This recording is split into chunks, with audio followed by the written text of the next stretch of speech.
به ونتوكل عليه ونعوذ بالله من شرور أنفسنا ومن سيئات أعمالنا من يهده الله فلا مضل له ومن يضلل فلا هادي له.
ان میں ایسے بھی ہوں گے کہ جو واقعتاً بہت زیادہ مجبور، مستحق، پریشان حال، بھوکے، مفلوک، اور اللہ بچائے ایسے بھی ہو سکتے ہیں کہ جن کو ضرورت تو نہیں ہے لیکن انہوں نے اس کو اپنا پیشہ بنا لیا.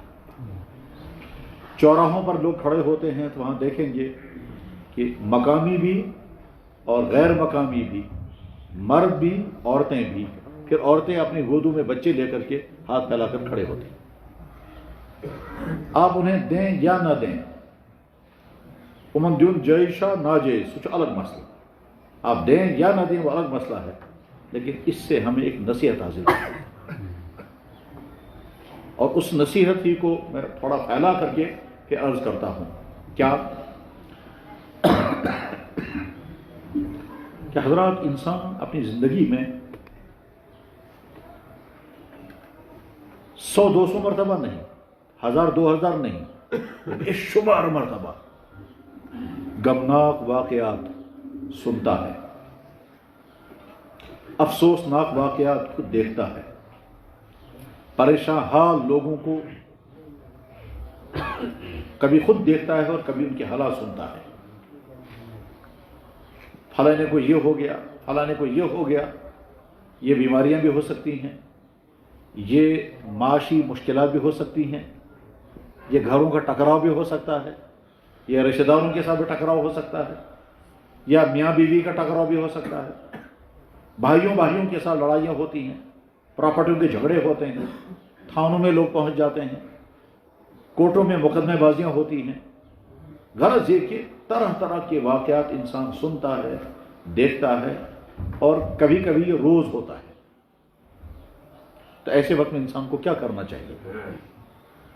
جواب یہ ہے کہ عام طور پر لوگ 2 رویے برتتے ہیں. مثلا اَسہِ بوٗز فلٲنِس گوٚو یِتھ کٔنۍ، فلٲنِس آو یہِ مُصیٖبت، فلٲنِس گوٚو ایکسیڈنٹ، فلٲنِس آو ٹیسٹ خراب، فلٲنی کوٚرُکھ لا علاج، فلٲنی سوزُکھ نیبر. یہ اس طرح کی واقعات سنتے رہیں گے تو ایسے وقت میں انسان کیا کرتا ہے؟ تو جواب عام طور پر کرتا یہ ہے کہ اگر جاننے والا ہوگا تو اظہار افسوس کرے گا، اور جاننے والا نہیں ہوگا تو کیا ایس کیا گو کسنا گوس. زیادہ سے زیادہ انسانیت کا جذبہ ابھرے گا تو کہیں گے بڑا افسوس ہو گیا، فلاں جگہ سنا ہے، یہ دپان بڑا افسوس کیا سا گو کہتا ہے ایکسیڈنٹ گومت، خبر کئی جموں میں تھی. بس یہ کہیں گے بڑا دکھ ہو گیا، ہم نے کہیں سنا کہیں ایکسیڈنٹ ہو گیا، وہاں ہسپتال میں بیمار تھا، ڈاکٹر نے اس کو لا علاج کر دیا، بڑا دکھ ہوا. یا تو کریں گے، یہ انسانیت ہے. اور یا کہیں گے ہم کو کیا ہے، کستن گو تو گستنس، کسی کو ہو گیا تو ایس کا تمہن سے. بس عام طور پر یہ 2 باتیں ہوں گی. یا انسان اپنے ذہن سے کہے گا ہم کو کیا ہے، فلاں جگہ حادثہ ہو گیا، مر گئے لوگ، ہم کو کیا ہے، ایسما گو. اور یا پھر انسانیت کے ناطے ہم کو بہت افسوس ہوگا، ہاں ہے بڑا دکھ ہو گیا. لیکن ان 2 کے بجائے تیسری چیز ہم کو کرنی چاہیے، وہ نہیں کرتے. وہ تیسری چیز کیا ہے؟ فوراً شکر پڑھنا چاہیے کہ یا اللہ آپ کا بڑا احسان ہے، جو میں نے سنا، جو میں نے دیکھا، میرے ساتھ اب تک وہ نہیں ہوا. اگر یہ کیفیت پیدا ہو گئی تو وہ ایک بہترین نعمت ہاتھ آ گئی کیا نعمت ہاتھ آ گئی؟ دوسروں کے دردناک واقعات کو دیکھ کر کے ہم نے نصیحت حاصل کر لی، دوسروں کے پریشان کن واقعات سن کر کے ہم نے نصیحت حاصل کر لی۔ اس کو کہا گیا عربی میں السعید ما وعظ بغیرہ، نیک بخت، خوش بخت، اچھی قسمت والا، کامیاب انسان وہ ہے کہ جو دوسروں کے حالات کو دیکھ کر کے نصیحت حاصل کرے۔ خدا شکر میں گو نہیں گیا، خدا احسان میرے ساتھ ایسا نہیں ہوا۔ یعنی ہم نے دیکھا فلاں میاں بیوی میں جھگڑا ہو گیا، لڑائی ہو گئی، بیوی بھاگ گئی، فوراً آدمی سوچے اس گھرس میں زبردست، ہم بھی میاں بیوی دو ہیں، کم سے کم آج تک تو بچے ہوئے ہیں۔ ہم نے سنا فلانے کا لڑکا بگڑ گیا اور وہ فرار ہو گیا، فوراً سوچے اللہ نے مجھے بھی اولاد دی ہے، کم سے کم میرے بچوں کا حال یہ نہیں ہے۔ ہم نے سنا فلاں آدمی جو ہے وہ بیمار، وہ دوا اس چلا، لاسٹ کرو ٹیسٹ خراب آ گیا، تو ہم کہیں گے یار ہم نے بھی نہ جانے کتنی مرتبہ آج تک کچھ قسم کے ٹیسٹ کیے ہوں گے، کم سے کم ہم آج تک محفوظ ہیں۔ اتنا خراب ٹیسٹ نہیں آیا کہ ڈاکٹروں نے کہا لا علاج۔ ہم نے سنا فلانے کو بزنس میں لاس ہو گیا، ہم بھی کہیں یار ہم کو بھی زندگی ہوگی بزنس کرتے ہوئے، کم سے کم آج تک بچے ہوئے ہیں۔ ہم کو ایک آدمی مل گیا، اس نے کہا کہ جناب میرا تو پیسہ ہی کھا گیا فلانا، تو فوراً خیال میں کہ یا اللہ ہمارے ساتھ بھی بہت سارے لوگوں کی ڈیلنگ ہوئے ہیں، کم سے کم آج تک تو ہم بچے ہوئے ہیں جس نے ہمارے پیسے نہیں کھائے ہیں۔ جب بھی دوسرے کا کوئی مشکل ترین واقعہ سنیں، دیکھیں، پریشان کو، تو فوراً شکر پڑھنا چاہیے، یا اللہ آپ کا احسان، اس مصیبت آپ نے مجھے بچایا۔ اس گئے کہاں خبریں، ہم کسی مزاج پرسی کے لیے گئے، یاد آیا کتنا صحت مند انسان تھا یہ، آج کیا گمت ہے، ہائے ہائے ہائے۔ یہ ہائے ہائے کرنے کے ساتھ ساتھ یہ بھی کرو، یا اللہ شکر کم سے کم مجھے اپنی اس مصیبت میں نکلا، میں آج تک بچا ہوا ہوں۔ ہر انسان کو زندگی میں یہ واقعات پیش آئیں گے کہ آپ کسی انسان کو دیکھیں گے آپ کو تعجب ہوگا اس کو کیا ہو گیا، کیونکہ جاننے والوں میں نہ جاننے والوں میں حادثے ہوں گے، بیماریاں آئیں گی، ٹکراؤ ہوگا، نقصان ہوگا، پریشانیاں آئیں گی، نہ جانے کیا کیا ہوگا۔ فلانے کا جوان بیٹا مر گیا، کیا ہوگا، فوراً کہے یا اللہ مجھے بھی آپ نے جوان بیٹے دیے ہیں، کم سے کم یہ مشکل حادثہ میرے ساتھ ابھی نہیں آیا۔ فلاں آدمی ہے جناب جوانی میں کم عمری میں بیوی مر گئی، اب کیا بنے گا بیچارے کا، فوراً کو یا اللہ کم سے کم میری بیوی تو بچی ہے۔ عورت یہ سوچے فلاں آدمی کا شوہر جوانی میں مر گیا، چھوٹے چھوٹے بچے چھوڑ کے چلا گیا، اب کیا ہوگا، تو ان کا کیا ہوگا، ان کے تو بات ہے پہلے اپنے لیے شکر پڑھو، اپنے لیے پہلے کہو کہ یا اللہ کم سے کم آپ نے ہم کو اس مصیبت میں نہیں ڈالا۔ جب بھی کہیں کسی کا واقعہ دیکھیں، جب بھی کسی کا کوئی واقعہ سنیں، فوراً اپنے پر غور کرنے کے بعد کہیں یا اللہ میں شکر گزار ہوں، آپ نے مجھے ایسی مصیبت نہیں ڈالی، ایسا امتحان نہیں ڈالا جس میں نہ جانے کتنے فیل ہو جائیں گے، وہ بھی ہو سکتا فیل ہو گئے، فیل کیا ہو جائیں گے، مثلا فرض کیجئے کسی کو خطرناک حادثہ پیش آ گیا اور اب اس نے زبان سے کہا ہو خدا ایسی طرح تھا یہ ظلم، ایسی کور تھا یہ ظلم، اس طرح کیا ہے، یہ گویا خیالات بھی بہت عجیب اور زبان سے بھی جملے غلط نکل گئے، اور یہ سارا سکھایا جناب رسول اکرم صلی اللہ علیہ وسلم۔ آپ نے کیا فرمایا، جب تم کسی مصیبت زدہ انسان کو دیکھو تو فوراً کہو الحمدللہ الذی عافانی مما ابتلاہ فی، شکر اس اللہ کی بارگاہ میں جس نے مجھے بچائے رکھا اس مصیبت سے جس مصیبت میں یہ فلانا مبتلا ہو گیا۔ خدا بچس چون شکر گزار میں کرت سے حفاظت وہ تھوتا اس اسلام محفوظ تک مصیبت نش یا اس مصیبت پھلری مبتلا یا جب قسم مصیبت پھلے نظام، بس یہ معمول بنانا ہے۔ اب اس معمول کو ذہن پر رکھ کر کے اب دیکھیں، اس وقت ہم جب چاروں طرف دیکھتے ہیں مسجدوں کے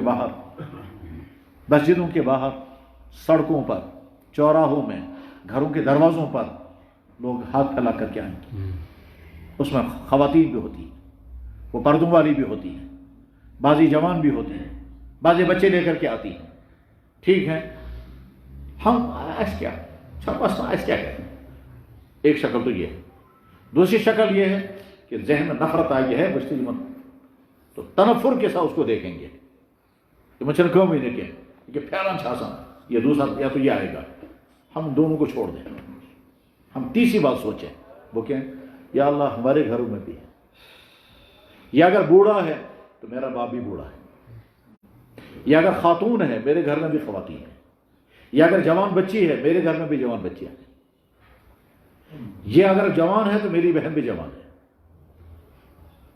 یہ خود اگر جوان ہے تو میں خود بھی جوان ہوں، تو یا اللہ آپ نے مجھے اس حالت سے بچایا رکھا۔ جناب والا اللہ کو طاقت ہی ہم اس جگہ ہوتے اور وہ ہماری جگہ۔ بس اس کو ختم کر رہا ہوں میں، آگے اگلی بات بیان کرنی ہے، لیکن ایک مثال بھی بیان کرتا ہوں۔ بہت عظیم و شان شخصیت تھی، ہمارے استاد بھی تھے، ہمارے مرشد بھی تھے، ہمارے حضرت مفتی محمود صاحب نور اللہ برکتہ، وہ اس مسجد میں تشریف لائے ہیں اور اوپر کی منزل کا بیان بھی ہوا ہے اور وہ بیان چھپا ہوا بھی ہے، نوشہرہ کی جامع مسجد میں حضرت کا بیان۔ حضرت مفتی محمود صاحب رحمہ اللہ تعالیٰ کے پاس ایک آدمی آیا اور آ کر کہنے لگا، حضرت میری بیوی مر گئی اور کفن کے لیے پیسہ ہی نہیں ہے، تو کچھ دے دیجیے۔ تو انہوں نے جیب سے یا چٹائی کے نیچے پیسے تھے وہاں سے نکال کے اس کو دے دیے۔ یہ آدمی چلا گیا۔ تھوڑی دیر بعد دوسرا آدمی آیا، اس نے کہا جناب یہاں کوئی آدمی آیا تھا؟ انہوں نے کہا یہاں تو آدمی آتے رہتے ہیں، کوئی مسئلہ پوچھنے آتا ہے، کوئی مشورہ پوچھنے آتا ہے، مختلف ضرورتوں کے لیے لوگ آتے رہتے ہیں۔ اس نے کہا نہیں کوئی آدمی آیا تھا جس نے آپ سے یہ کہا میری بیوی مر گئی؟ انہوں نے کہا ہاں آیا تھا، وہ آیا تھا، وہ آ کر کہہ رہا تھا جناب میری بیوی مر گئی۔ اس آدمی نے پوچھا تو آپ کو یقین ہے کہ اس کی بیوی مر گئی تھی؟ تو حضرت مفتی محمود صاحب نے فرمایا مجھے پورا یقین تھا کہ جھوٹ بول رہا ہے، مجھے پورا یقین تھا کہ وہ جھوٹ بول رہا ہے، کیونکہ اس کی شکل اس طرح بتا رہی تھی کہ یہ سب ڈرامہ ہے۔ لفظ ڈرامہ انہوں نے استعمال نہیں کیا، لیکن انہوں نے کہا مجھے سمجھ میں آ گیا تھا یہ سب جھوٹ بول رہا ہے، کیونکہ جس کی بیوی مر گئی اس کی حالت وہ نہیں ہوگی جو بتا رہا تھا، وہ جیسی حالت تھی۔ اس نے کہا پھر آپ نے کیا کیا؟ کہنے کہ میں نے دے دیا۔ اس نے سوال کیا جب آپ کو یقین تھا کہ یہ جھوٹ بول رہا ہے تو آپ نے پیسے کیوں دیے پھر؟ یہ ہے عام سوال۔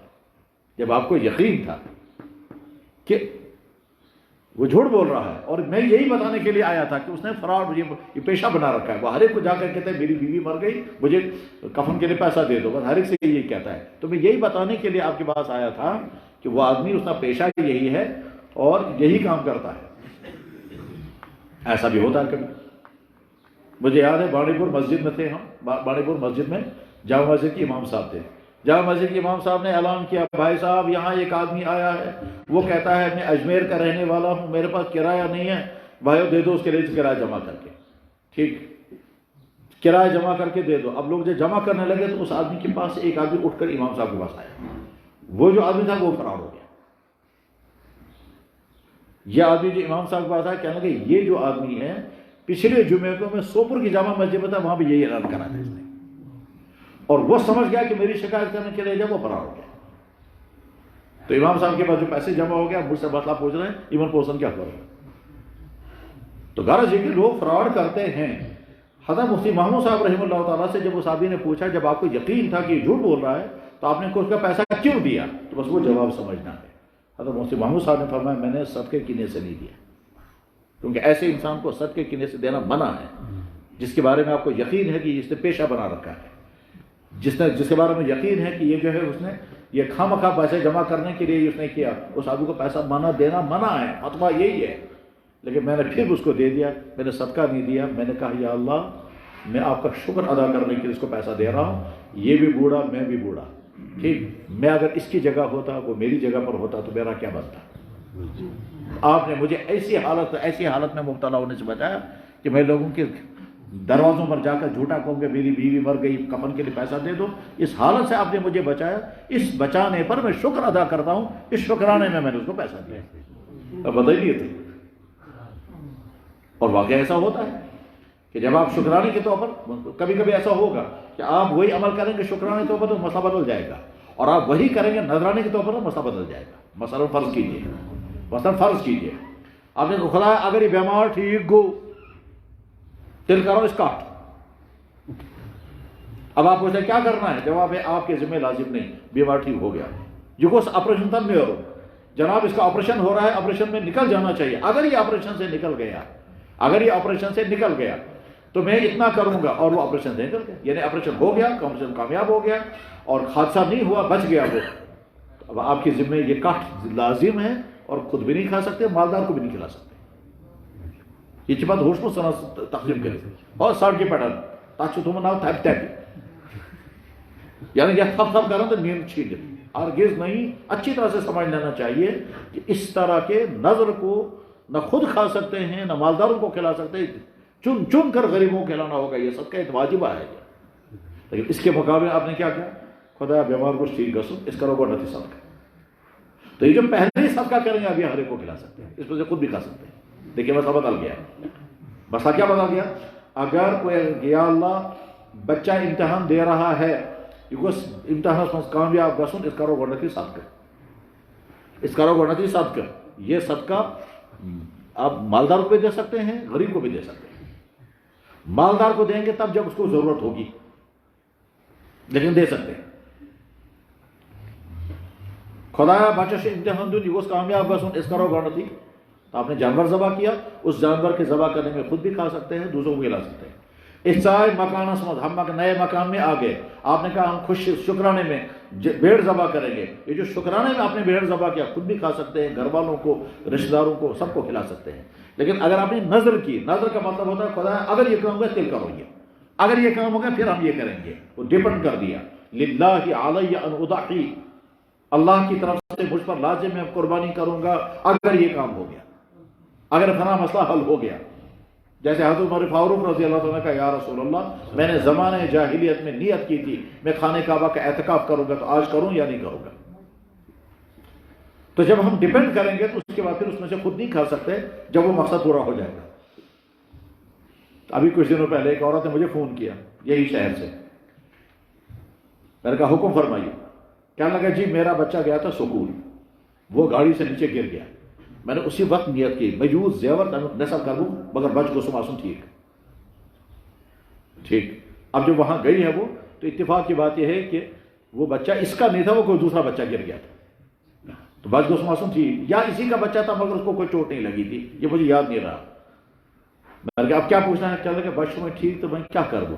اب سے نیت بدل گئی. تو میں نے کہا جو نیت کی تھی وہ سب کا کرنا پڑے گا. اچھا نہ بے کہیں گنجائش یہ نیت بدلتی ہے. بہرحال جب میرے بھائی جب ہم دوسرے کو دیکھیں یہ ہاتھ پھیلائے ہوئے، یہ بڑا بھی ہے، یہ بوڑھا بھی ہے، یہ عورت ہے، یہ بچہ لے کر کے فوراً کہیں یا اللہ آپ نے ہم کو اس سطح پر نہیں پہنچایا. آپ چاہے دیں یا نہ دیں وہ بات کا مسئلہ ہے. دروازے پر کوئی آیا نفرت سے مت دیکھو، حقارت سے مت دیکھو. میں بہت اہم ترین بات سمجھا رہا ہوں، اچھی طرح سے غور سے سنیں. بہت اہم بات سمجھا رہا ہوں، غور سے سنیں. یہ جو سڑکوں کو صاف کرنے والے لوگ ہوتے ہیں، چلو سڑک ڈواں،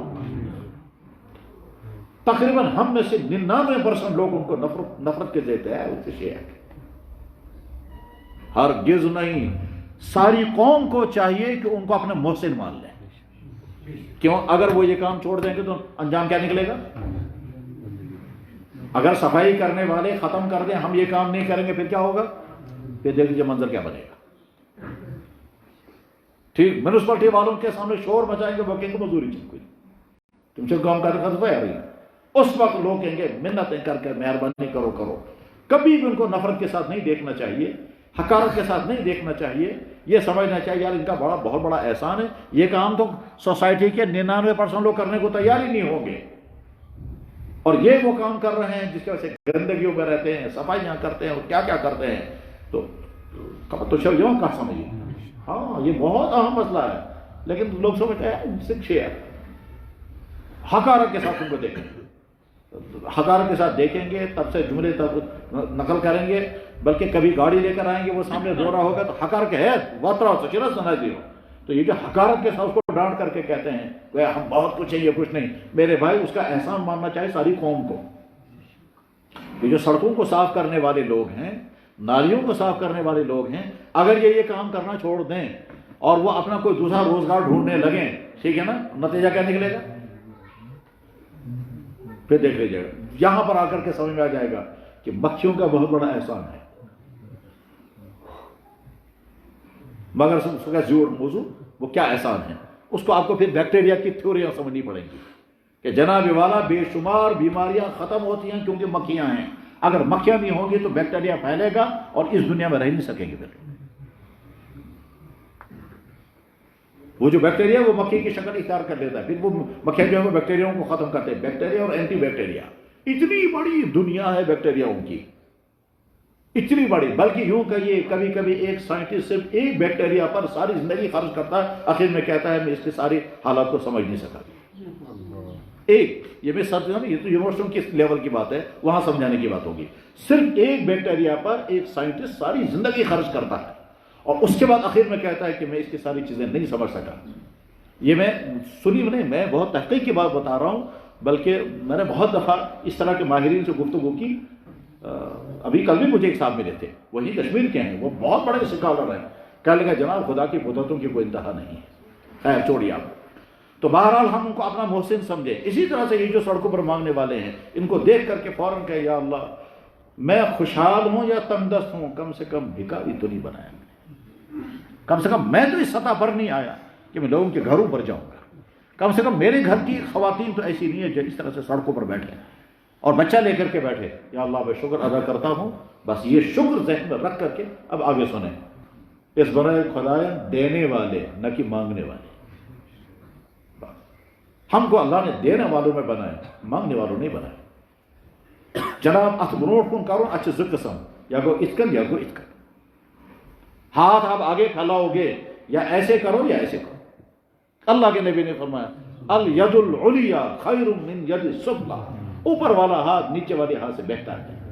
اوپر والا ہاتھ یہ ہے یوں، اور ایک ہے یہ الید المنفق خیر من ید السائل، خرچ کرنے والا ہاتھ بہتر ہے مانگنے والے ہاتھ کے مقابلے میں۔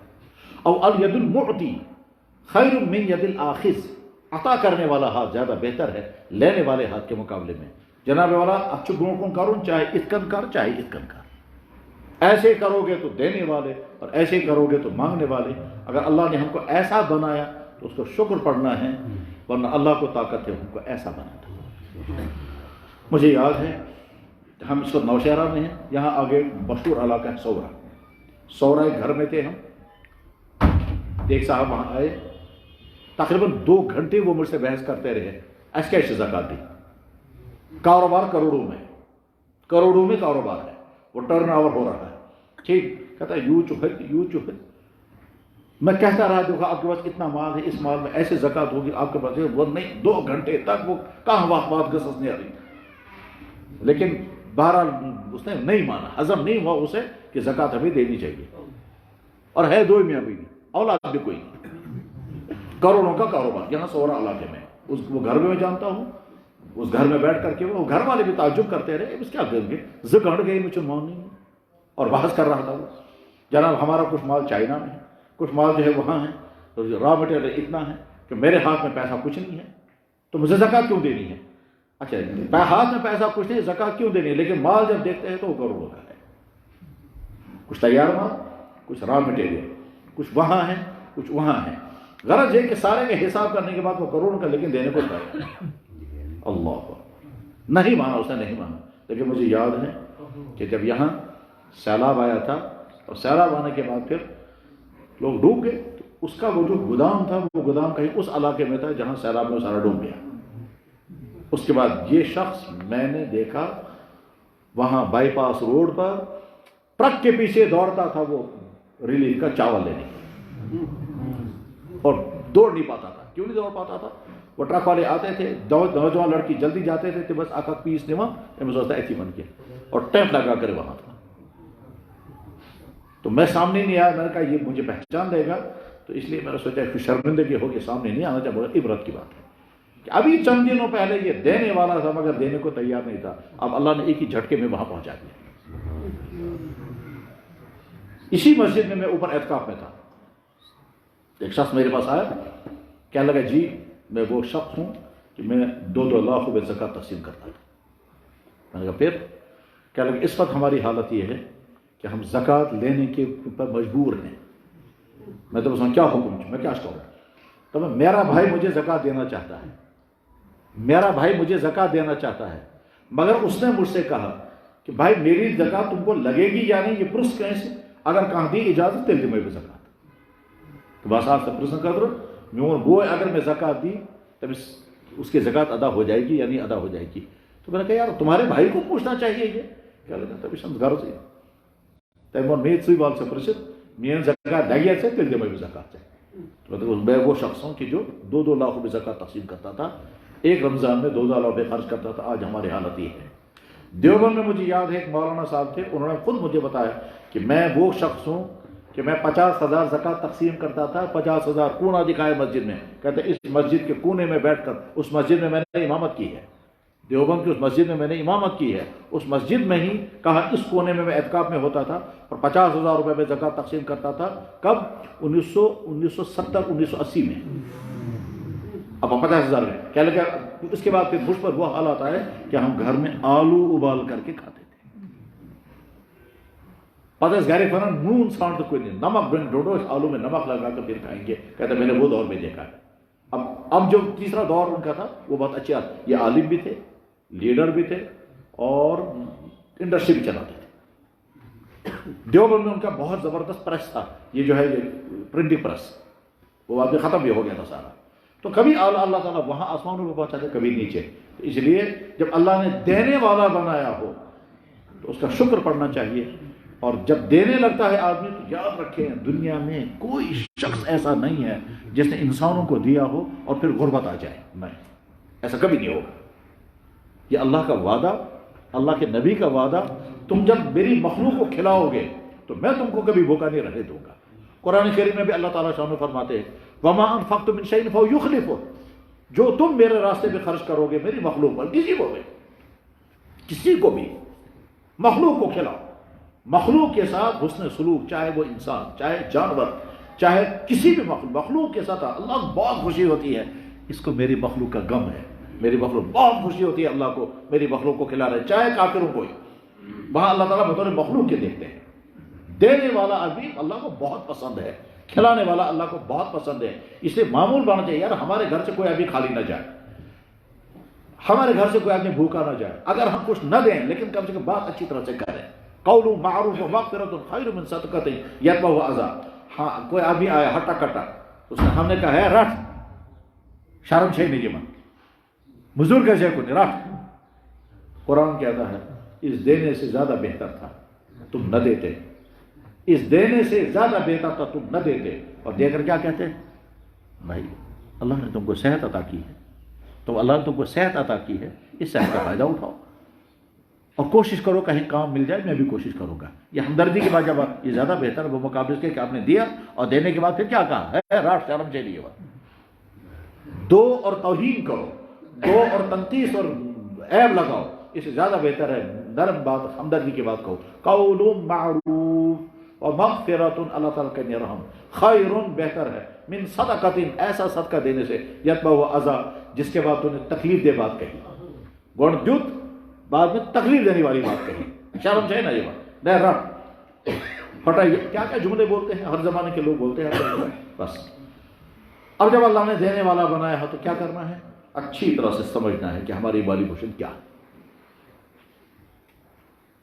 اور یا اللہ جو ہماری مالی پوشن آپ نے جیسی بنائی اس کے مطابق ہم کچھ تو ہمیں لازماً دینا ہے، کچھ تو ہمیں لازماً دینا ہے اور کچھ لازماً نہیں دینا ہے، لیکن دیں گے تو بڑی برکتیں آئیں گی، بہت رحمتیں آئیں گی. پتہ ہم تاریخ میں جب دیکھتے ہیں فلاں بزرگ کمائی کچھ نہیں، ہزاروں کو کیسے کھلاتے تھے. جناب جہاں لنگر چلتا ہے کچھ نہیں پتہ چلتا ہے لنگر چلتا کیسے ہے. اور ہر جگہ ہے یہ، دنیا میں ہر جگہ ہے یہ. چاہے تبلیغی مرکزوں میں دیکھیں گے جا کر کے، جو ہمارے پرانے اکابر اولیاء گزرے ان کے ہم کر، یہاں بلبل لنگر بہت بڑا لنگر کئی 100 سال تک چلتا رہا ہے. یا تو تاچبند نہیں بلبل لنگر. وہ بلبل لنگر کا مطلب کیا ہے، عبد الرحمن بلبل رحمہ اللہ تعالیٰ جو سب سے پہلے یہاں اسلام لے کر کے آئے، اور جب بادشاہ نے اسلام قبول کیا تو بادشاہ نے کہا میں تمام دوسرے لوگوں کو جبراً مسلمان بناؤں گا. انہوں نے کہا بالکل نہیں، جبراً کسی کو اسلام قبول نہیں کرانا ہے، البتہ میں گھروں گھروں میں جا کر لوگوں کو دعوت دوں گا. تو رنچن جس کا نام اب صدر الدین رکھا تھا، اس رنچن نے کہا کہ میں آپ کو گھر گھر پھرنے نہیں دوں گا، میں لوگوں کو جمع کروں گا، جمع کرنے کے بعد آپ یہیں کو اسلام کی دعوت دیں. تو عبد الرحمن بلبل کو ایک جگہ پر بٹھایا اور رنچن یعنی صدر الدین بادشاہ نے کشمیر کے ہر علاقے کے لوگوں کو دعوت دی یہاں آ جاؤ. تو عبد الرحمن بلبل نے کہا یہ جب یہ پہنچیں گے یہاں تک کھائیں گے کیا؟ تو اس نے کہا میں ان کے لیے لنگر لگاؤں. تو لنگر لگ گیا. اب گاؤں سے لوگ آتے تھے عبد الرحمن بلبل کے پاس، سنتے تھے ان کا اسلام، کچھ قبول کرتے تھے کچھ نہیں قبول کرتے تھے. جس کو مرضی قبول کرو، جس کو مرضی کو، لیکن سنتے تھے آ کر کے. یہ جو آتے تھے تو واپس جا نہیں سکتے تھے، راتیں وہیں گزارتے تھے، اور راتیں وہیں گزارتے تھے تو ان کے لیے لنگر چالو کر دیا گیا. تتھی چبنا پد بلبل لنگر، اور لنگر ہوتے تھے پر دونوں سے بلبل لنگر سائز بنتے نہ ہو جائے ناوچ میں دی چلا. تو لنگر چلتا رہا ہے سالہ سال تک. غرض یہ کہ کھلانے والا کبھی محض نہیں. اللہ تعالیٰ تم میری مخلوق کو کھلاؤ گے، میں تجھے بھوکا نہیں رہنے دوں گا. اور حدیث میں بھی، بخاری میں بھی حدیث ہے اور ہر کتاب میں حدیث ہے کہ زکوٰۃ دے کر کے آدمی کا مال گھٹے گا نہیں. ہمارا حساب تو بتائے گا زکوٰۃ مال گھٹے گا. 1 لاکھ روپے میں ہم نے زکوٰۃ دی 2,500 تو 7.5 میں رہ گئے تو گھٹ گیا. لیکن اللہ کے نبی فرمانا نہیں گھٹے گا. اب ہماری عقل کہہ رہی ہے گھٹے گا، ہمارا حساب بتا رہا گھٹ رہا ہے، اور اللہ کے نبی فرما رہے ہیں گھٹے گا نہیں بڑھے گا.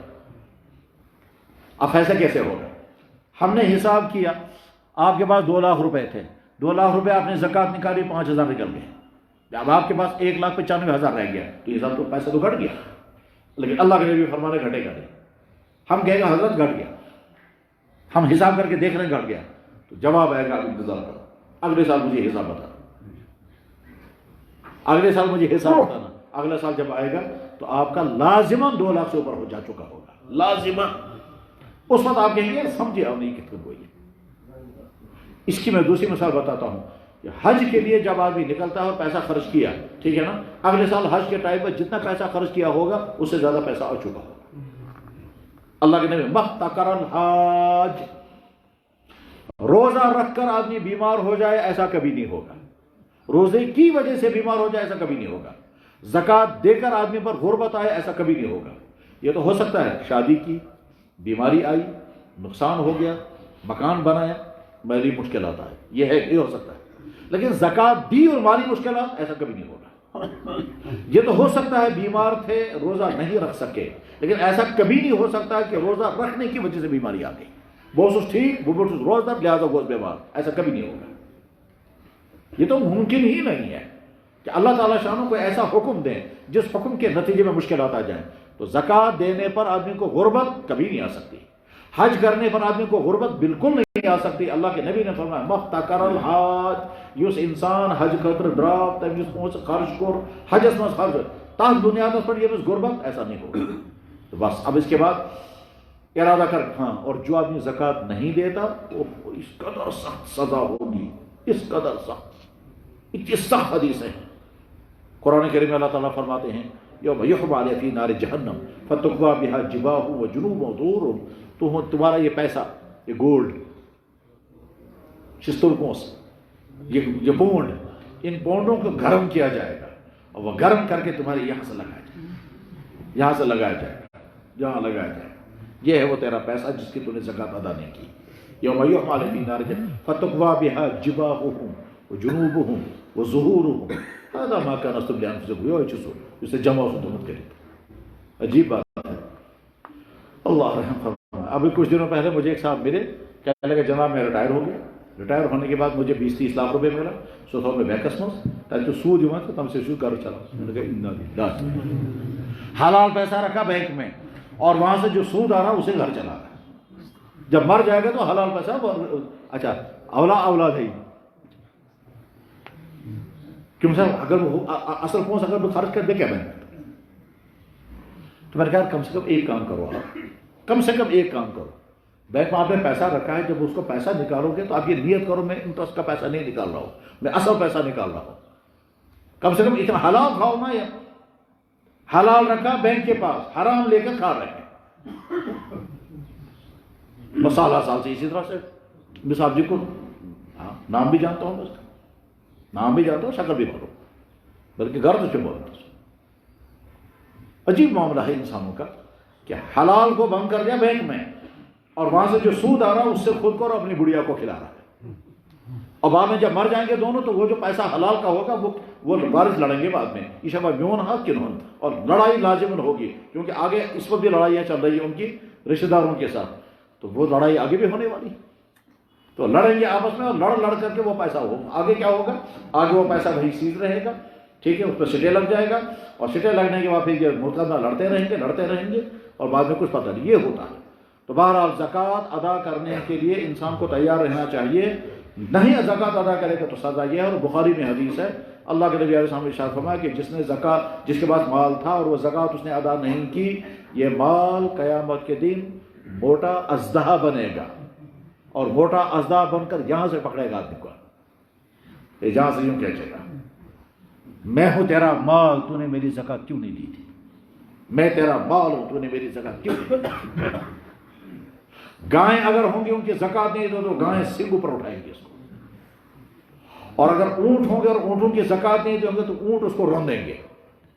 تو جو مال ہوگا اس کے زکوٰۃ نہیں دے گا اس کو، یہ لہذا زکوٰۃ کی ادائیگی کا ارادہ کرنا چاہیے، یا اللہ آپ نے مجھے دینے والا بنایا، ایک ایک پائی کا میں حساب دوں گا، بلکہ زیادہ ہی دوں گا، اور زیادہ دیں گے تو اور زیادہ برکتیں آئیں گی۔ بس اب اس زکوٰۃ کا تھوڑا سا قانون سمجھنا ہے، وہ کیا؟ اسلام نے انسان کی دو قسمیں کی ہیں، مالدار اور غریب۔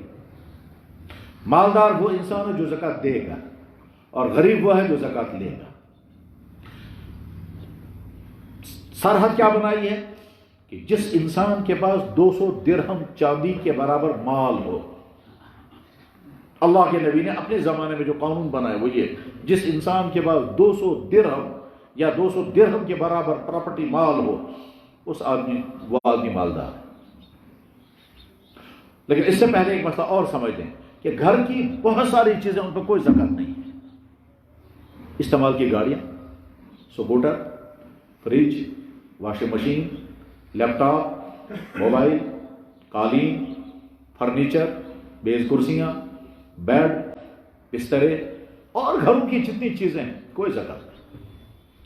کشمیریوں کے پاس ہوتا ہے ترام، بعض گھروں پر شاسوں سے ترام سو چاہتا نہ ہی اور مت چھپانے سو، ٹھیک اب بھی بند ہے، وہ اگلی نسلوں تک بند ہو گیا۔ بلکہ ایسا بھی ہے کہ ماں جو سو ترام جو تم گھر گو مال نہیں کیوں سچبندی باندھی، سچبندی باندھی آگے چل کے اس کی بیٹی کا جو رشتہ ہوگا تو وہ اس کے حوالے کر دیا، یہ وہ اس سے، لیکن بہرحال اس پر زکوٰۃ نہیں ہے، ان سارے پر زکوٰۃ نہیں ہے۔ اب بچا کیا جس پر زکوٰۃ دینی ہے؟ تو جواب ہے آپ بزنس کر رہے ہیں تو اس پر، آپ ملازمت کر رہے ہیں تو جو آپ کے پاس پیسہ موجود ہے جمع، چاہے وہ آپ کی جیب میں ہے، چاہے آپ کے لاکر میں ہے، چاہے آپ کے اکاؤنٹ میں ہے، اور آپ کے گھر میں اگر گولڈ سونا چاندی اس پر زکوٰۃ ہے۔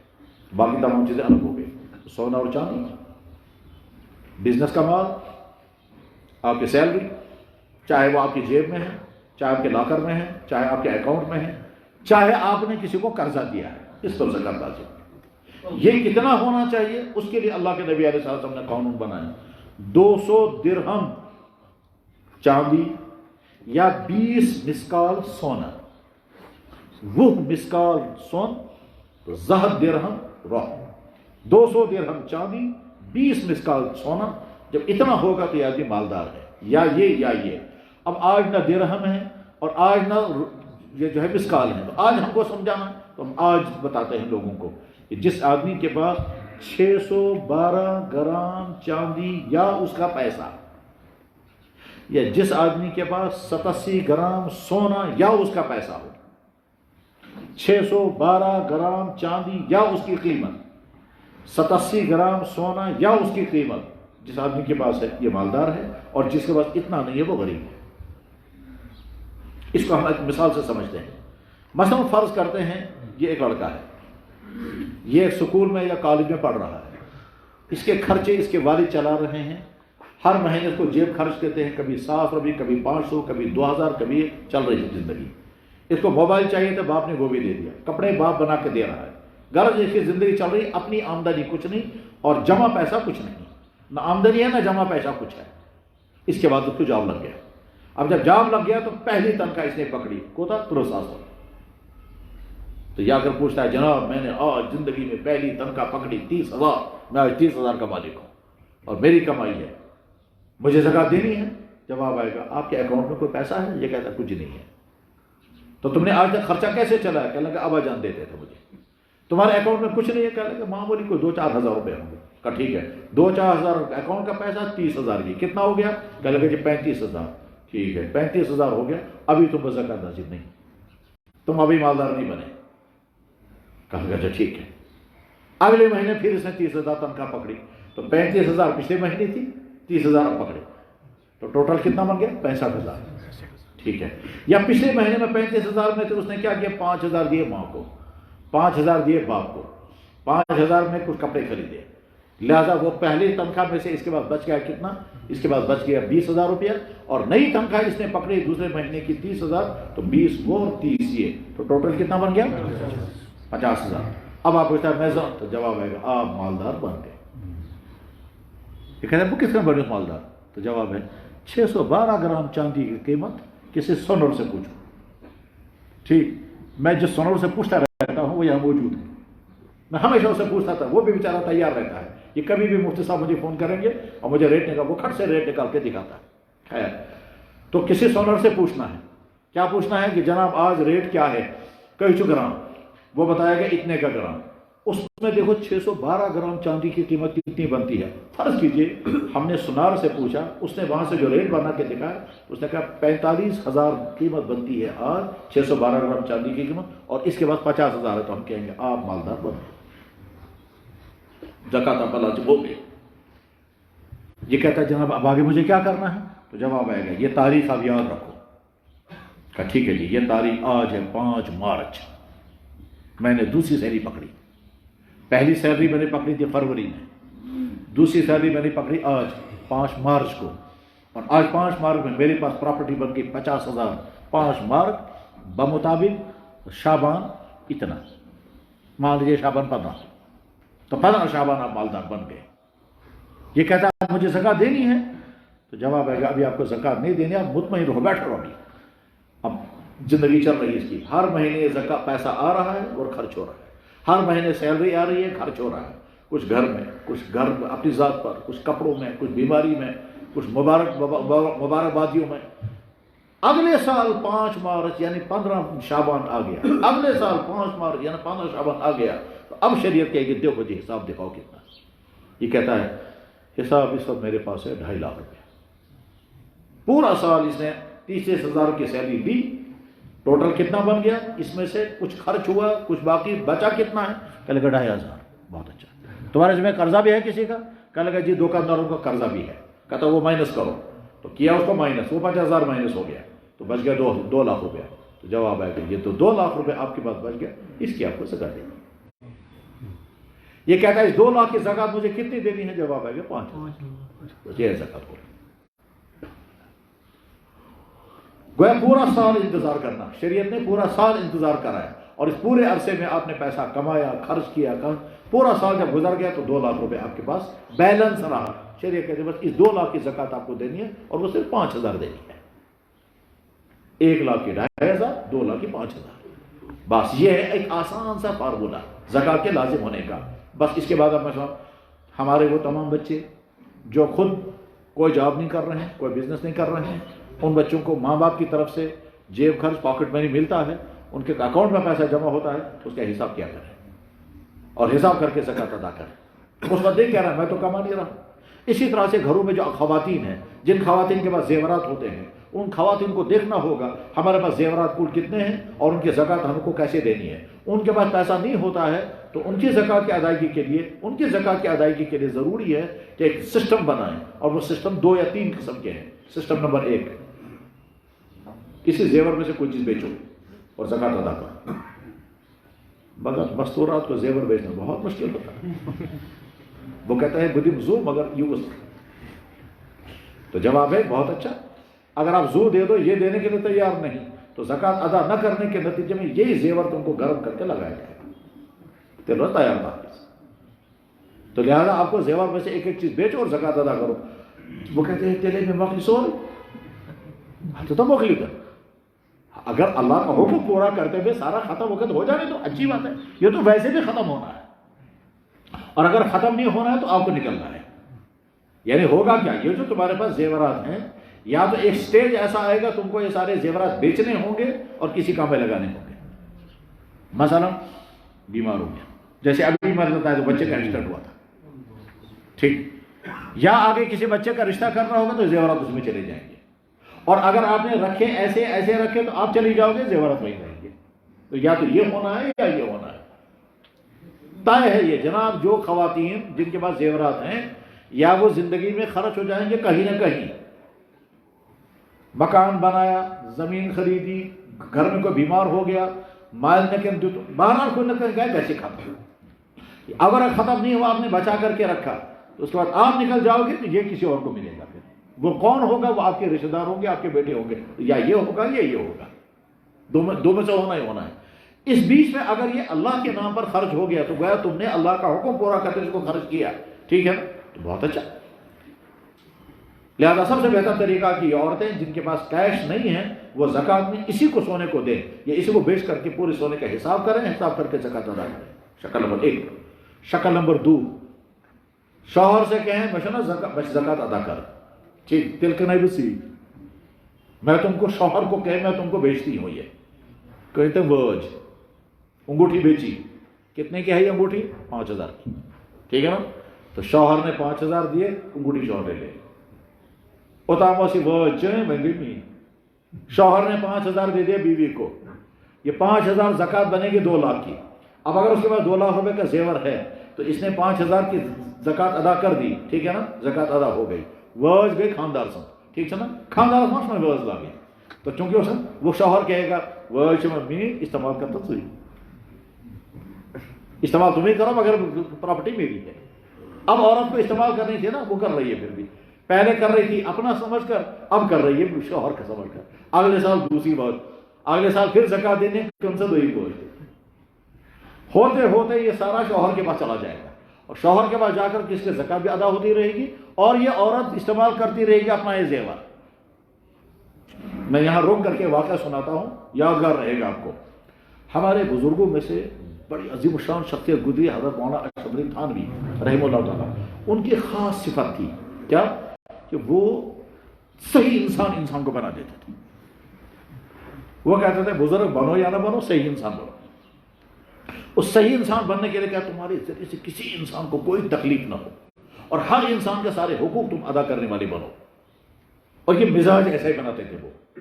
اور اس مزاج بنانے کے نتیجے میں ان کے تمام جتنے خلیفہ تھے یا ان سے جو جڑے، ان کے حالات بالکل ایسے تھے، آدمی حیران ہوتا ہے ان کے واقعات کو دیکھ کر، ان کے حالات. میں مثال بتاتا ہوں. ابھی قریب میں گزرے ہیں حضرت مولانا رفیع عثمانی، جو صاحبزادے تھے حضرت مولانا مفتی شفیع صاحب رحمہ اللہ تعالیٰ. مولانا رفیع عثمانی کا واقعہ ہے. رفیع عثمانی صاحب اپنے والد مولانا مفتی محمد شفیع صاحب کے ساتھ تھے کراچی میں. رفیع عثمانی صاحب کے بڑے بھائی مفتی شفیع صاحب کے بیٹے، اس کا نام تھا ذکی عثمانی، یہ لاہور سے ملنے کے لیے ان کے پاس آئے.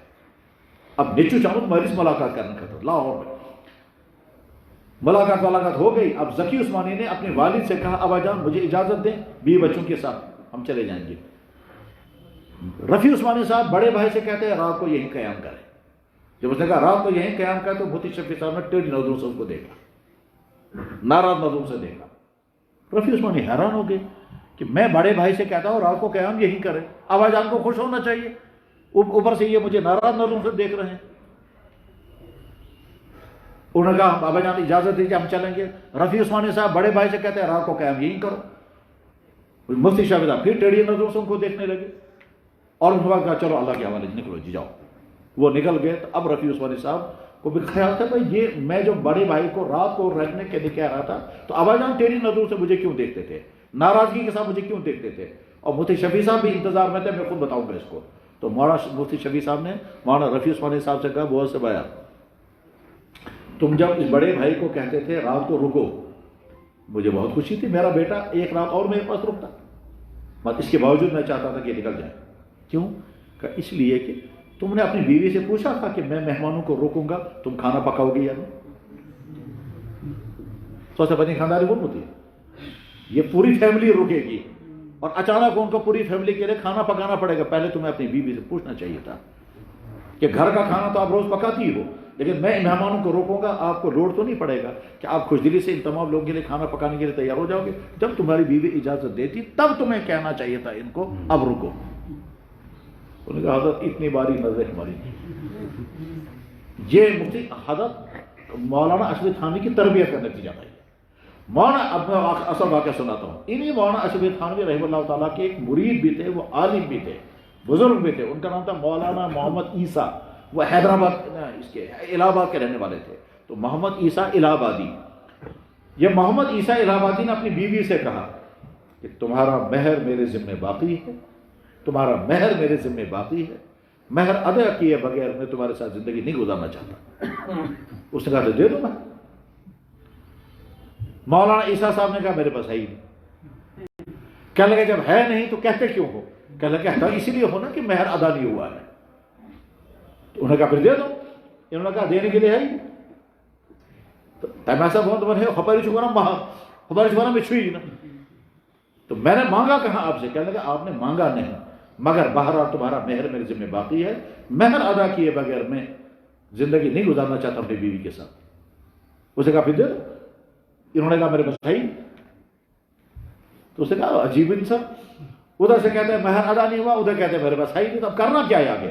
تو مولانا نے کہا یہی میں تمہیں بتانا چاہتا ہوں، یہ جو مکان ہے یہ مکان میرا ہے، میں مہر میں آپ کو یہ مکان دینا چاہتا ہوں، آپ قبول کرو۔ اس نے کہا اصل کو مہر میرا اس سے بہت کم ہے، اس کے بدلے میں سارا مکان مجھے مل جائے تو بہت خوشی کی بات ہے۔ کہہ رہے بس ٹھیک ہے نا، آج کے بعد یہ مکان آپ کا ہے، میں مکان سے باہر نکل رہا ہوں۔ راؤ سے نیبر خود نکلے باہر نکلنے کے بعد مکان پر آپ کا قبضہ ہو گیا؟ کہنے لگا قبضہ ہو گیا۔ کہتا میں باہر آ گیا نا تو آپ کے بعد مکان کے بعد آپ کا قبضہ، مکان آج کے بعد آپ کا ہے، میرا مہر ادا ہو گیا؟ انہوں نے کہا بالکل ادا ہو گیا۔ کہنے لگا بس اب سنو آگے، اب آگے مسئلہ یہ ہے میرا اسلام مجھے حکم دیتا ہے اپنی بیوی کے رہنے کا انتظام کرو اور اپنی بیوی کے کھانے پینے کا انتظام کرو، لہذا میں نکلوں گا بازار اور ڈھونڈوں گا کہیں مکان تاکہ اپنی بیوی کو مکان میں ٹھہرا سکوں۔ میرا جو مکان تھا وہ تو بیوی کو مل گیا مہر میں، اب بیوی جو چاہے اس مکان کو کرے، چاہے بیچے چاہے کرائے پر لگائے، میں تو کہیں ڈھونڈوں گا مکان کرائے پر، اس میں اپنی بیوی کو بساؤں گا۔ پھر بیوی سے کہا اب آپ کو کرائے پر مکان دینا ہی ہوگا تو مجھے ہی دے دو۔ تو میں سمجھو اس سے کیا بنا لے، تو میں یہ کہتا ہوں مکان ہے آپ کا، آپ کسی اور کو کرائے پر دینے کے بجائے آپ مجھے کرائے پر دے دو، میں اپنی بیوی کو بساؤں گا۔ تو بنا رفت سے تو جناب شوہر نے اپنی بیوی سے مکان کرائے پر لیا، ساری زندگی کرایہ ادا کرتے رہے اور اپنی بیوی کو دیتے رہے۔ تو کہا اللہ کے ہم بری ہیں۔ یہ ہے مالی معاملہ۔ تو بھائی یار عشاء دین، ہاں اصول، دین اصول کا نام ہے، دین اصول کا نام ہے۔ تو بہرحال شوہر بیوی کہے کہ مجھے زکوٰۃ ادا کرنی ہے، میرے پاس پیسہ نہیں ہے، بجائے اس کے یہ انگوٹھی میں کسی اور کو بیچوں، ٹھیک ہے میں شوہر کو بیچوں گی اور شوہر جو ہے وہ مجھے پیسہ دے گا، انگوٹھی شوہر کی بن گئی، اس کے بعد شوہر کی پراپرٹی بن گئی، شوہر چاہے اپنے لاکر میں رکھے چاہے بیوی کو استعمال کرنے کے لیے دے۔ آج تک بیوی یہ انگوٹھی پہن رہی تھی اپنی، آج کے بعد جو انگوٹھی پہنے گی شوہر کی، شوہر کو حق ہے جب چاہے واپس دے گا بیچ دے گا، اس کو اختیار ہے، یہ ذہن میں رکھنا ہے دونوں کے۔ اس طرح سے زکوٰۃ ادا ہوتی رہے گی۔ شکل نمبر 3، شوہر کہے گا جیسے میں تمہاری بیماریوں کے خرچے برداشت کرتا ہوں، تمہارے کپڑوں کے خرچے برداشت کرتا ہوں، اور کپڑوں میں بیماریوں کا خرچہ تو خیر آسان ہے، وہ تو شریعت کا حکم ہے، لیکن ایک اور خرچہ جہاں کے شوہروں کو جھیلنا پڑتا ہے جو شریعت نے لازم نہیں کیا ہے اور وہ شوہروں کو ادا کر رہا ہوتا ہے، اور وہ یہاں کے شوہروں کا احسان ہے بیویوں پر، مگر بیویاں وہ احسان نہیں مانتی۔ یہاں کے شوہر ایک خرچہ ادا کرتے ہیں اور وہ شوہروں کا احسان ہے بیویوں پر، مگر بیویاں وہ احسان نہیں مانتی ہے، وہ ہے مبارک بازیوں کے خرچے۔ مبارک شما سنگا سن بل سے بدی سوٹ بیدی بھی کیا تھا سچ ٹوکر کیال درجن، پھر جیسے جیسے اب اور کیا گڈا جا کے آپ لوگ لیتے ہیں، یہ تو آپ لوگوں کا موسم، اور لوگ اپنے اپنے اسٹیج اپنی اپنی سطح کے مطابق لیتے ہیں۔ چل ٹھیک، سونوس، تو یہ جو شوہر دے رہا ہے سونوس، جیسے سوٹ، چیزیں، روٹیاں، پھل، رزق دیگ اور کیا کیا، یہ سارے جو شوہر کے خرچے ہو رہے ہیں یہ اسلام نے شوہر پر لازم نہیں کیا ہے، اور شوہر اپنے گھر کے ماحول کو ٹھیک رکھنے کے لیے کہتا ہے چلو نصف گز سے، تو بیویوں کو ماننا چاہیے شوہر کا ہم پر احسان ہے۔ اگر شوہر کہے کہ میں یہ دینے کے لیے تیار نہیں ہوں تو کوئی عورت نہ شریعت کے اعتبار سے کلیم کر سکتی ہے نہ قانون کے اعتبار سے کلیم کر سکتی ہے۔ ہاں جھگڑا اٹھائے گی، جھگڑا اٹھانے کی وجہ سے گھر کا ماحول خراب ہو جائے گا، لیکن حق نہیں ہے اس کا۔ ایک عورت یہ کہتی ہے میں بیمار ہوں، شوہر کی ذمہ داری اس کا علاج کرائے، ٹیسٹوں پر ہزاروں خرچ ہو گئے، علاج پر ہزاروں خرچ ہو کے کیا، اس کے بعد جب وہ ٹھیک ہو گئی، ٹھیک ہونے کے بعد پھر وہ کہتے ہیں میں اس پھلنی ویسے گسن مبارکی، جب اس کے ماں وہ سوٹ بال سے 500 ہتن یا 700 سوٹ، شوہر کہہ کہ میں نہیں دوں، تو رات اگر نے 500 تم نے خرچ کرے، رات تم نے 50,000 روپے خرچ کیے، آج تم 500 دینے کے لیے تیار نہیں ہو، کہنے لگا وہ میری ڈیوٹی تھی، یہ میری ڈیوٹی نہیں۔ لیکن اس کے باوجود اگر شوہر دیتا ہے تو اس کا احسان ہے۔ بس ٹھیک اسی طرح سے شوہر یہ کہے تمہارے پاس جو زیورات ہیں یہ تمہارا ہے، تم اس کی زکوٰۃ ادا کرنی ہے، اگر تم نے زکوٰۃ ادا نہیں کی تو نتیجہ کیا ہوگا؟ میری بیوی قیامت کے دن پکڑی جائے گی، میں کہوں گا خدایا میں جیسے دنیا میں سوچتا تھا میں زنان گسنا بیمار گسنا، اگر بیمار گئے بخارس علاج، اسی طرح سے میں سوچوں گا یا اللہ قیامت آج میری بیوی پکڑی گئی تو میں اس کو پکڑ سے بچانے کے لیے چل کر مجھے زکوٰۃ ادا۔ تو شوہر اپنی طرف سے اپنی بیوی پر احسان کر کے زکوٰۃ ادا کرے، لیکن زکوٰۃ ادا کرنے کے لیے شوہر کو حساب کرنا ہوگا بیٹھ کر کہ تمہارا زیور اتنا ہے اور اس زیور پر اتنی زکوٰۃ تم پر لازم ہے، میں تمہاری طرف سے زکوٰۃ ادا کرتا ہوں، یا تو تم مجھے اجازت دو تو میں زکوٰۃ ادا کروں گا، یا میں رقم تمہارے ہاتھ میں دیتا ہوں۔ تب سب کرے اگر ہماری سے تب زکوٰۃ ادا کریں وہ زکوٰۃ ادا نہیں ہوگی۔ چپکے سے اگر زکوٰۃ ادا کر دی اور بیوی کو پتہ ہی نہیں تو زکوٰۃ ادا نہیں ہوگی۔ کیوں؟ زکوٰۃ کی ادائیگی کے لیے زکوٰۃ کی نیت کرنا شرط ہے، ارادہ کرو، اور ارادہ تبھی کریں گے جب اس کو پتہ ہوگا۔ ہم نے سب کر دیا بھائی زکوٰۃ ادا کی تو زکوٰۃ ادا نہیں ہوگی۔ بس یہ تو میں مسائل یہیں ختم کرتا ہوں، بس ایک مسئلہ اور بیان کر دیتا ہوں، وہ ہمارے معاشرے کے بہت سارے لوگوں کی ضرورت ہے۔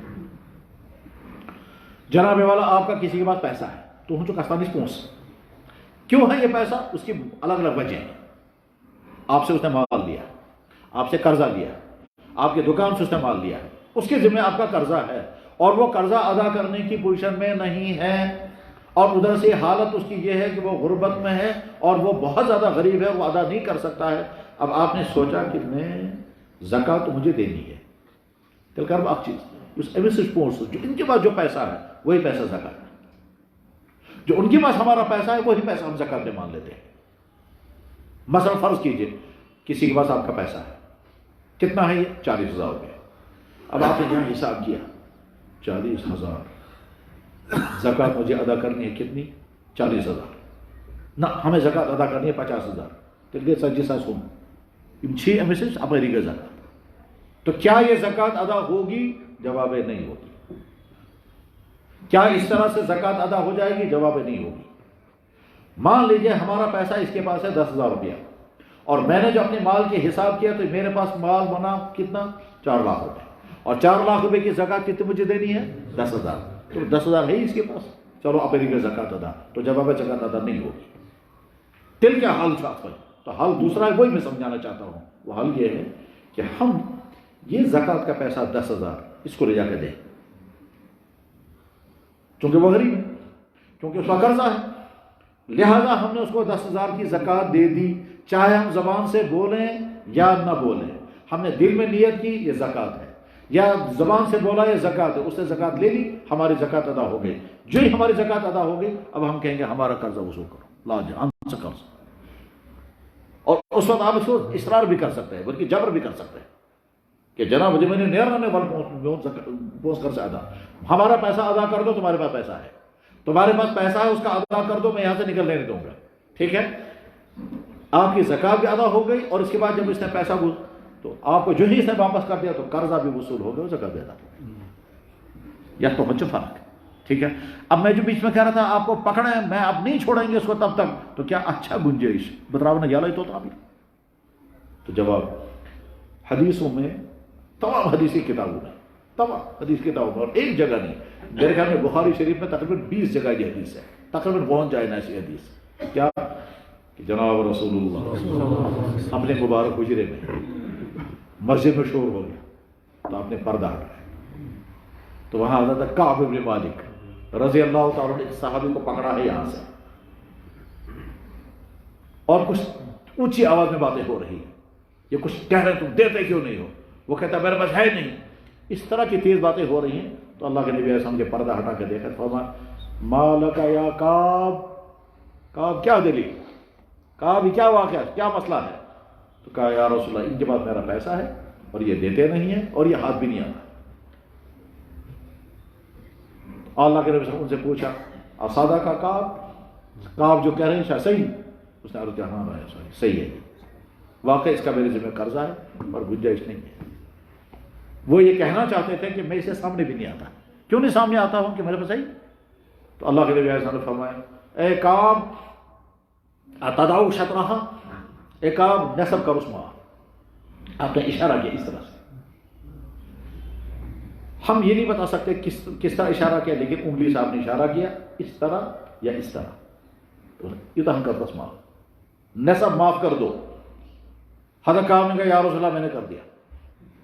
آپ نے فرمایا میں اللہ کے نبی صلی اللہ علیہ وسلم سے فرمایا اس نے آدھا معاف کر دیا، بقیہ آدھا ابھی لا کر دے دو. چاہے سپیتے نے گھروں کہاں چیز کو باقی ابھی لا کر کے دے دو، چاہے کہیں سے قرضہ لاؤ، چاہے گھر کی کوئی چیز بیچو. وہ جو کعب بن مالک اس کو پکڑا تھا میں چھوڑوں گا نہیں تب تک جب تک، بس یہاں سے مسئلہ نکل گیا. کیا مسئلہ نکل گیا؟ کہ اگر کسی کا ذمہ ہمارا قرضہ ہو اور ہم اسے کہیں گے تب تک ہم آپ کو نہیں چھوڑیں گے جب تک ہمارا قرضہ ادا نہ کرو، تو پکڑ کر رکھنے کی گنجائش ہے جیسا کہتی، کیونکہ اللہ کے نبی نے ان کو نہیں فرمایا سکے تو ریلیٹو یہ ہو.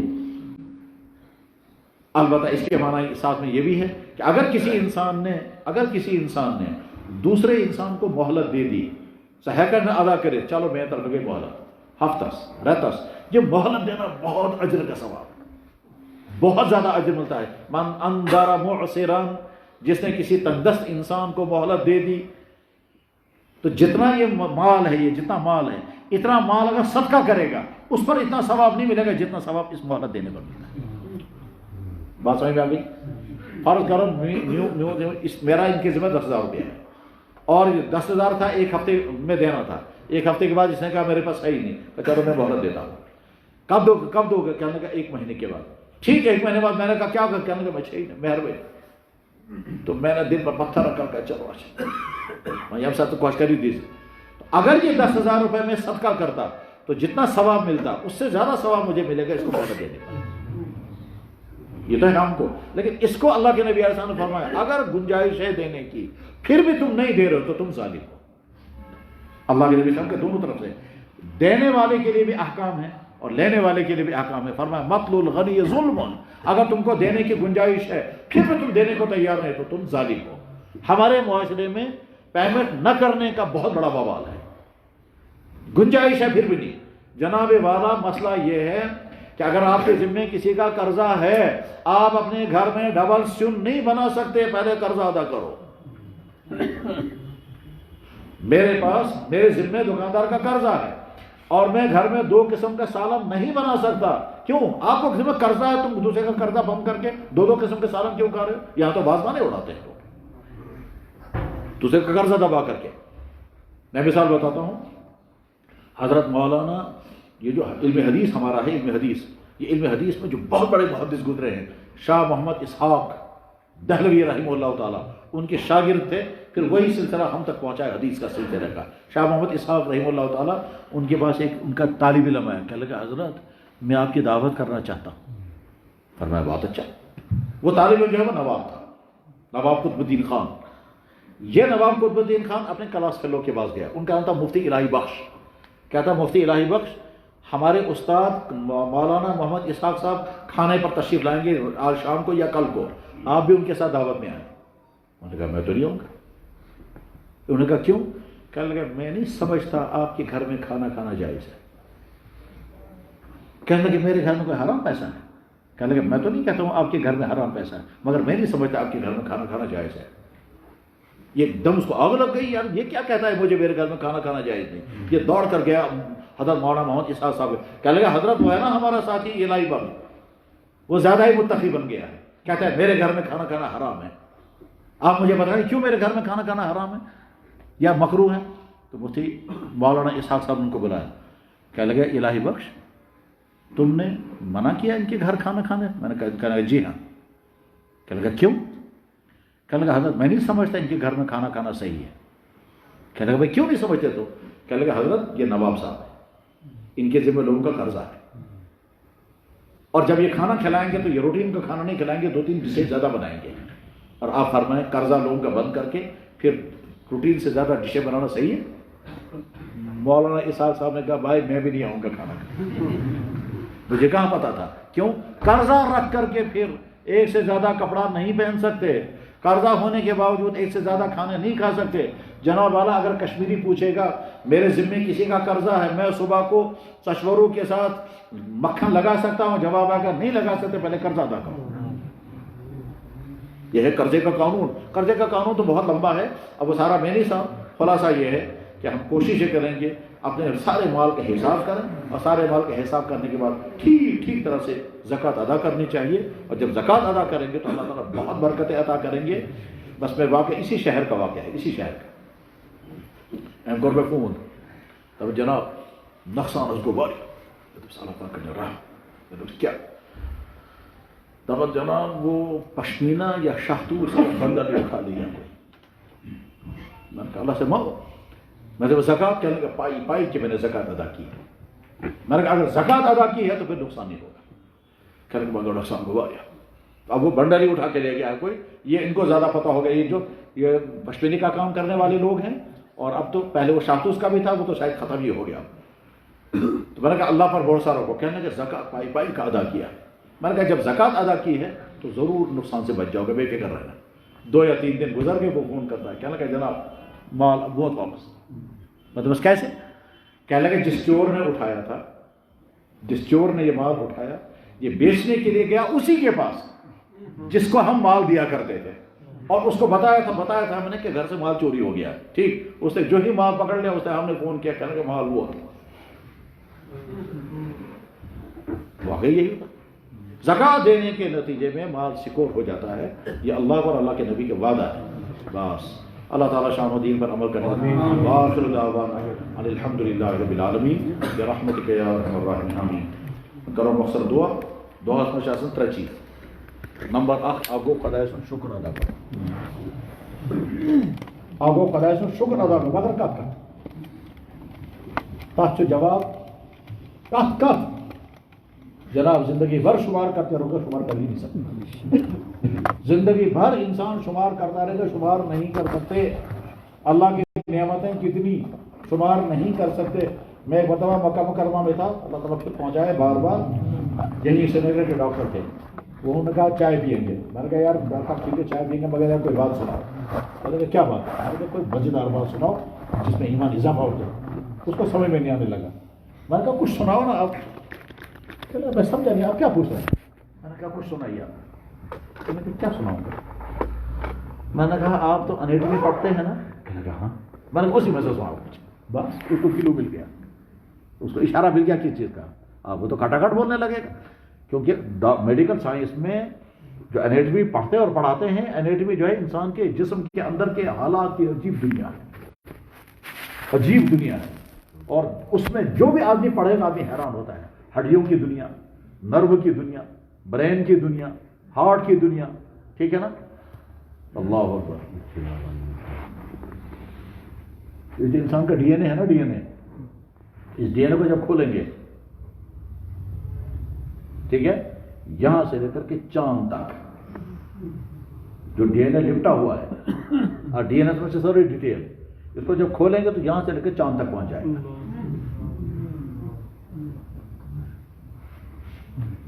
انسان میں اندرم ہے نا، اندرم اسکن اگر یہ کھولو کھولو کھولو کھولو کھولو پتہ وچھو کتاب میں کوت وائے کس کلومیٹر آسو، تو انسان کی باڈی کی کوئی حد ہی نہیں۔ تو ڈاکٹر سے میں نے پوچھا بتاؤ نا کچھ، کیا لگا ہاں ٹھیک ہے میں آپ کو بتاتا ہوں پوٹاشیم، میں نے کہا بتائیے، کیا لگا پوٹاشیم کے ہائی لیول بھی ہے اور لو لیول بھی ہے، لو لیول سے نیچے چلا جائے گا تو آدمی مرے گا، پریشانی ہوگی، ہائی لیول سے اوپر چلا گیا تو بھی پریشانی، اللہ تعالیٰ اس کو بیلنس رکھ دے۔ ہم کو پتہ ہی نہیں یہ پوٹاشیم کیا ہے اور بیلنس میں،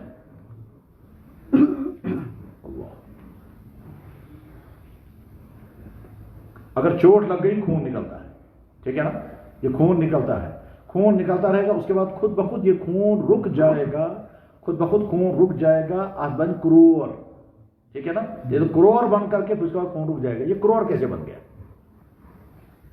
تو جواب یہ اس خون کے اندر سیل ہے، جب اس کو باہر کی ہوا لگتی ہے یعنی یہ نکلنے لگتا ہے تو سیل ایک دم جاگ جاتا ہے اور خون کو کنٹرول کرنے کی کوشش کرتا ہے، یہ خشک ہو جانا چاہیے، اور جو ہی خون خشک ہو جاتا ہے تو سیل ڈیڈ ہو جاتا ہے، کیونکہ اگر وہ سیل میں کام کرتا رہے گا تو رگوں کے اندر کا خون بھی جام ہو جائے گا، پھر وہ چلے گئے، اور وہ سیل اسی طرح انتظار میں۔ ہم کھانا کھاتے ہیں، کھانا کھاتے ہوئے ہمیں نہیں معلوم ہے پیٹ میں کتنی جگہ ہے، دماغ میں سیل کام کر رہا ہے، جو ہی پیٹ بھر جاتا ہے سیل کہتا ہے بس یہ اڑائی بھری بند کر سکے،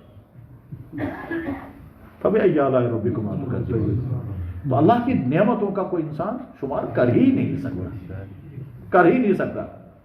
ہم کھانا کھاتے ہیں نا، ہاتھ کا کام ہے لقمہ اٹھانا، دانتوں کا کام ہے کرشنگ، زبان کا کام ہے اس میں لعاب ملانا اور راؤنڈ لگوانا، لعاب ملتا رہے گا اور راؤنڈ لگتا رہے گا، ٹھیک ہے۔ اس کے بعد جب لقمہ تیار ہو گیا، لقمہ تیار ہونے کے بعد اب کیا کرنا ہے؟ اب اس کو نیچے اتارنا ہے۔ اس نیچے اتارنے کے لیے کیا کرنا پڑے گا؟ تمام لوگ روزانہ لقمے نیچے اتارتے ہیں لیکن کبھی غور نہیں کرتے اس میں ہوتا کیا ہے۔ کیا ہے وہ؟ یہاں غلط کے نیچے یہاں ایک جھٹکا لگتا ہے، نیچے سے جھٹکا لگے گا، ایک لہر اٹھے گی، اور لہر اٹھنے کے بعد پھر لقمہ نیچے چلا جائے۔ اگر وہ لہر نہیں اٹھے گی تو لقمہ نیچے نہیں جائے گا۔ مگر ہوتا جرم مگر بن کر یعنی یہاں جب چبائیں گے پھر کر کے یہ جو کریں گے نا تو نیچے سے اوپر سے جھٹکا لگے گا تو لقمہ نیچے چلا جائے گا۔ اور جس آدمی کا یہ نیچے جھٹکا لگنا جو ہے وہ فیل ہو جاتا ہے، اس کو لقمہ نیچے نہیں اترتا ہے۔ ابھی تو اللہ کی نعمتوں کا شکر، اپنی کمیوں کا اعتراف، اپنے گناہوں کو تسلیم کرنا۔ اللہ بہت خوش ہوتے ہیں، میرے بندے نے مان لیا۔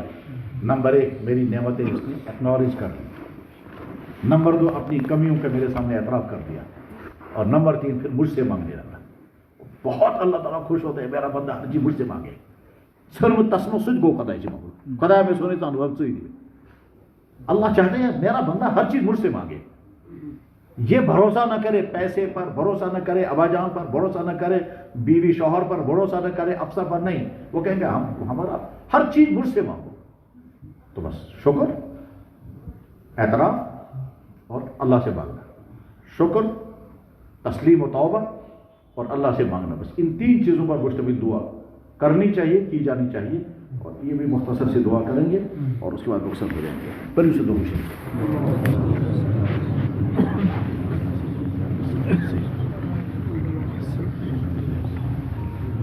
الحمدللہ الحمدللہ الحمدللہ الحمدللہ علی کل حال۔ یا اللہ لک الحمد، یا اللہ لک الحمد والملک منہ، یا اللہ لک الحمد ولک المنہ ومنک الاحسان علی کل نعمتک یا رب العالمین۔ الحمدللہ علی نعمہ الشاملہ وعلائہ الکاملہ، الحمدللہ الذی ہدانا لہذا وما کنا لنہتدی لولا ان ہدانا اللہ۔ اللہم لک الحمد کما ینبغی لجلالک، اللہم لک الحمد ملء السماوات ملء الارض ملء ما بینہما ملء ما شئت من شیء بعد، اللہم لک الحمد کما حمدت انت لنفسک، اللہم لک الحمد کما حمدک عبادک الصالحون خاصۃ الانبیاء والمرسلون، یا رب العالمین یا رب العالمین یا رب العالمین۔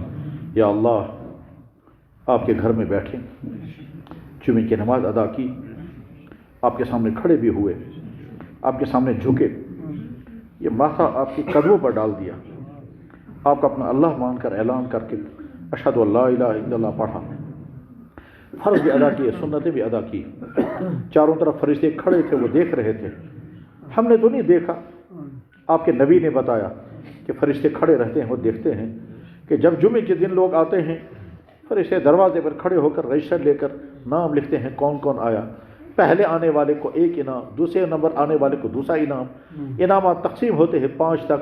اس کے بعد پھر جب خطبہ شروع ہوتا ہے تو فرشتے بہی کھاتا بند کر کے سنتے ہیں، بولنے والا کیا بول رہا ہے، اللہ کو اور اللہ کے نبی کا کیا کلام سنا رہا ہے، سننے والے کتنے توجہ کے ساتھ سن رہے ہیں۔ یا اللہ یہ سارا منظر ہوتا ہے، ہمیں گنہگار آنکھوں سے نظر تو نہیں آتا، مگر آپ کے نبی نے فرمایا تو ضرور ہوگا۔ یا اکرم الاکرمین، پھر جمعے کے بعد ہم یہاں بیٹھے، آپ کا دین بولنا، آپ کا دین سننا، اور کوئی مقصد نہیں، نہ کھانا نہ پینا نہ کھیل نہ تماشا۔ یا ذا الجود والکرم، اب آپ ایک نظر کرم ہماری طرف ڈال دیں اور سن لیں۔ یا اللہ سن لیجئے، سن تو رہے ہیں آپ بلا شبہ، مگر بس ایک نظر کرم توجہ کے ساتھ سن کر ہم آپ کی ایک ایک نعمت کا شکر ادا کرتے ہیں۔ آپ نے اندھا نہیں بنایا، بہرا نہیں بنایا، گونگا نہیں بنایا، پاگل نہیں بنایا، اب نارمل نہیں پیدا کیا۔ یا اکرم الکرم، کبھی بھوکا نہیں رکھا، کبھی پیاسا نہیں رکھا، کبھی ننگا نہیں رکھا، کبھی سڑکوں پر راتیں نہیں گزاری۔ یہ سب آپ کے احسانات ہیں یا اللہ۔ اور اس کے بعد پھر سب سے بڑی دولت ایمان عطا فرمایا، یا آگے یہ بھی آپ کا احسان ہے۔ پھر ایمان کے ساتھ دین کا تعلق عطا فرمایا۔ یا اللہ ہم کو نمازی بنایا، سستیاں کاہلیاں ضرور ہوئی ہیں، مگر نمازی تو ہم ہیں، چھوٹی ہیں بلا شبہ چھوٹی ہیں، مگر ہم بے نمازیوں میں نہیں، نمازیوں میں ہیں۔ یا اللہ ہم نے صدقے بھی دی، زکوٰۃ بھی ادا کی، یا اللہ تلاوت بھی کی، تراویحیں بھی پڑھی، یہ سب آپ کے احسانات ہیں یا اکرم الاکرمین یا ارحم الراحمین۔ دنیا میں بے ایمان بھی ہیں، آپ نے بے ایمان نہیں رکھا، بے روزگار بھی ہیں، آپ نے بے روزگار نہیں رکھا، یا اللہ بے آسرا بھی ہیں، آپ نے بے آسرا نہیں رکھا، یا اللہ لا علاج بیماریوں میں بھی مبتلا ہیں، آپ نے ہم کو بچائے رکھا، یا اللہ کووڈ کے شکار ہو کر لوگوں کا کیا ہو گیا اور لا علاج بیماری میں مبتلا ہو کر لوگوں کا کیا بنا، آج تک آپ نے تمام چیزوں سے بچائے رکھا۔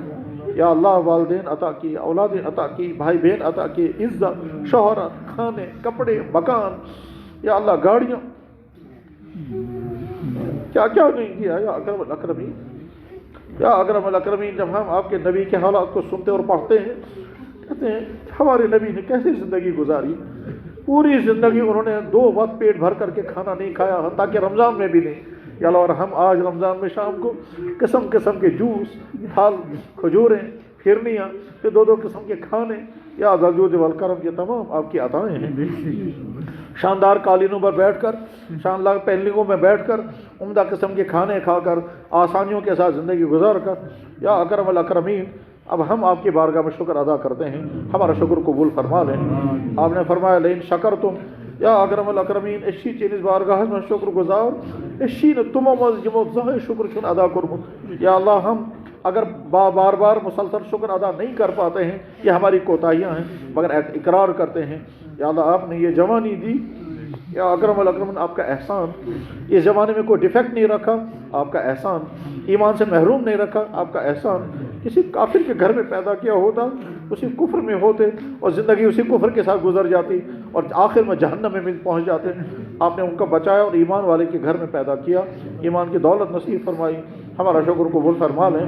آپ نے بڑے گلے کے ساتھ فرمایا قلیل من عبادی الشکور، میرے بندوں میں بہت کم ہے جو میرا شکر ادا کریں، ہو سکتا ہے ہمارا نام انہی میں ہو، مگر ہم معافی چاہتے ہیں، ہم اپنا نام اس میں سے نکال کر شکر گزار بندوں میں ہمارا نام شامل کر دیجیے، ہمارا نام وہاں سے نکال کر شکر گزاروں میں شامل کر دیجیے۔ یا اللہ ان قلیل میں ہمارا نام شامل کر دیجیے۔ آپ نے فرمایا بہت کم میرے بندے میرا شکر ادا کرتے ہیں، ہمارا نام اس کے آخری فہرست میں شامل کر دیجیے۔ یا اکرم الاکرمین، ہمارا شکر قبول فرما لیں۔ یا ذا الجود والکرم، آپ کے نبی نے فرمایا اللہ کو سب سے زیادہ خوشی ہوتی ہے جب بندے اللہ کے حمد اور ثنا اور شکر کرتے ہیں۔ یا اللہ آپ راضی ہو جائیں، ہم آپ کا شکر ادا کر رہے ہیں، رمضان عطا کیا، نمازیں عطا کی، صدقے عطا کیے، روزے عطا کیے، والدین عطا کیے، صحت عطا کی، مزیدار کھانے عطا کیے، تمام نعمتوں پر شکر ادا۔ یا ذا الجود، ہم تسلیم کرتے ہیں ہمیں جیسا ہونا چاہیے ویسے نہیں ہے، جیسی ہماری اچھی زبان ہونی چاہیے نہیں، اچھا میری نگاہیں ہونی چاہیے ویسی نہیں، جتنے اچھے کردار والے ہم ویسے نہیں ہیں۔ اور اس کے بعد پھر آپ نے ایک اور بڑا احسان فرمایا، اس پر بھی ہمارا شکر قبول فرما لیجئے، اور وہ یہ ہم میں سے ہر شخص جانتا ہے میں نے کہاں کہاں کیا کیا کیا، اس میں سے بہت کچھ بھول گیا، کچھ یاد ہے۔ یا اللہ ہم جب پچھلی زندگی کو سوچنے لگتے ہیں تو یاد آتا ہے کس گھر میں، کس گاڑی میں، کس باغ میں، کس سڑک پر، کس ہوٹل میں، کس دفتر میں، کہاں کیا کیا کیا، کس سے ملے، کس سے ملے، کیسے کمایا، کیسے خرچ کیا، کس سے باتیں کی، کہاں کیا کیا غلطیاں کی۔ یا اللہ ہم میں سے بہتوں کو اکثر بھول گیا ہوگا، کچھ یاد آتا ہے، اس یاد آنے میں ایسی غلطیاں بھی ہیں، ہم ڈرتے ہیں ہمارے بیوی بچے نہیں سننے چاہیے، ڈرتے ہیں والدین نہیں سننے چاہیے۔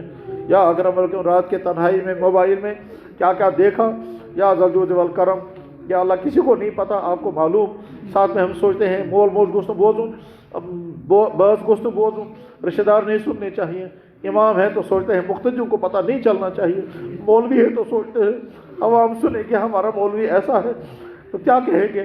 یا اکرم الاکرمین، یہ سب کچھ ہوا ہے، یہ سب کچھ ہوا ہے، آپ نے سارے پر پردہ رکھا، نہ سزا دی نہ رسوا کیا، نہ رسوا کیا نہ سزا دی۔ آپ کو طاقت ہے رسوا بھی کر سکتے ہیں اور آپ کو طاقت ہے سزا بھی دے سکتے ہیں۔ یا اکرم الاکرمین، اس پر بھی ہمارا شکر قبول فرما لیں۔ یا ذا الجود والکرم، آج کے زمانے میں سب سے زیادہ مشکل آج کے نوجوان بچوں کو اپنی جوانی بچانا ہے، یا اکرم الاکرمین ان کو اپنی جوانی کی حفاظت کہ وہ ہمت و توفیق عطا فرما کہ اپنی جوانی پاک دامنی کے ساتھ گزار سکیں تب تک جب تک ان کے نکاح ہو جائیں، تب تک جب تک ان کو روزگار مل جائے اور اپنی زندگی ایک اگلا سٹیج شروع کر دیں، تب تک ان جوانوں کی حفاظت فرما، آج تک حفاظت فرمائی اس پر شکر، آئندہ بھی ان کی حفاظت فرما دیں۔ انہوں نے آج تک اپنی جوانی کو بچائے رکھا، یا اکرم الاکرمین یا آپ کا کرم اور ان کا کمال، یا اللہ آئندہ بھی توفیق عطا فرما دیجیے۔ جن کے گھروں میں الجھن ہیں ان کے الجھنیں دور فرما، یا اللہ جن کے گھروں میں پریشانی ختم فرما، جن کو جو بھی مصیبتیں وہ مصیبتیں دور فرما، یا اللہ ہر ایک کی غموں کی داستان ہے، ہر ایک کی مصیبتوں کی کہانیاں ہیں، یا اللہ جب سنانے بیٹھتے ہیں تو آدمی حیران ہوتا ہے، یا اللہ جن کے ہم ظاہری حالت بہت خوشحالی کی ہے اندر وہ بھی غموں سے ٹوٹا ہوا ہے، یا ذا الجود والکرم ایک ایک آدمی کے غموں کی مصیبتیں دور کر دیجیے،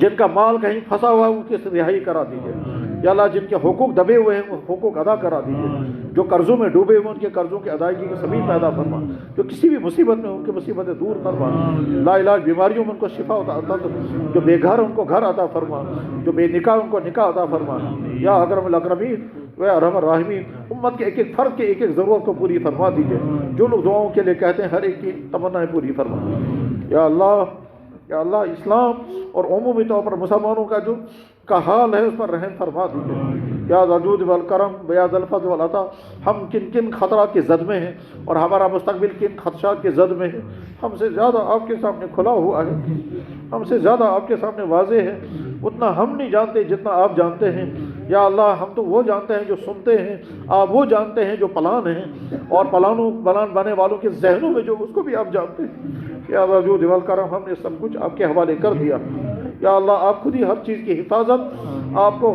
یا اللہ ہر شر سے بچانے کا فیصلہ آپ خود ہی کر دیجئے، اے اللہ آپ وہی اللہ ہے نا، آپ وہی اللہ ہے نا جنہوں نے طوفان لا کر کے قوم نوح کو غرق کر دیا اور نوح کو پار کر دیا، آپ وہی اللہ ہے نا، عاد و ثمود کو فنا کر دیا، صالح اور ہود کو بچا لیا، آپ وہی اللہ ہے نا، نمرود کو فنا کر دیا، ابراہیم کو بچا لیا، آپ وہی اللہ ہے نا، موسیٰ کو پار کر دیا، فرعون کو غرق کر دیا، آپ وہی اللہ ہے نا جس نے اپنے نبی محمد کی حفاظت غار ثور میں کی اور مکڑی کے جالے لگا کر کے حفاظت کی، آپ وہی اللہ ہے نا جس اللہ نے ابو جہل کو فنا کیا اور عمر کو یا اللہ خلایا فرمایا، یا ذا الجود آپ کی وہ طاقت آج بھی موجود ہے، آپ وہی اللہ ہے نا جب آپ کے کافروں کو گرانے کے لیے ابرہہ 50,000 لشکر لے کر آیا تھا، آپ نے چڑیوں کے ذریعے سے یا اللہ اس اصحمہ نجاشی کے غرور کو خاک میں ملا دیا،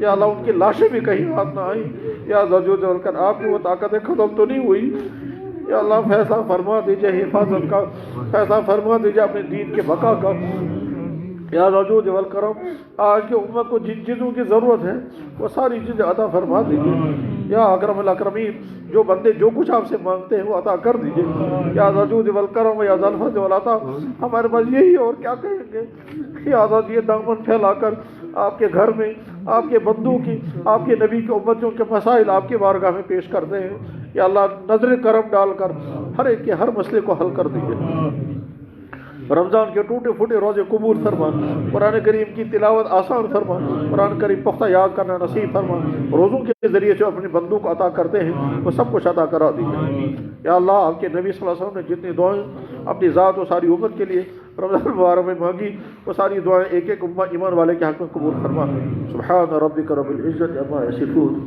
سلام علیکم۔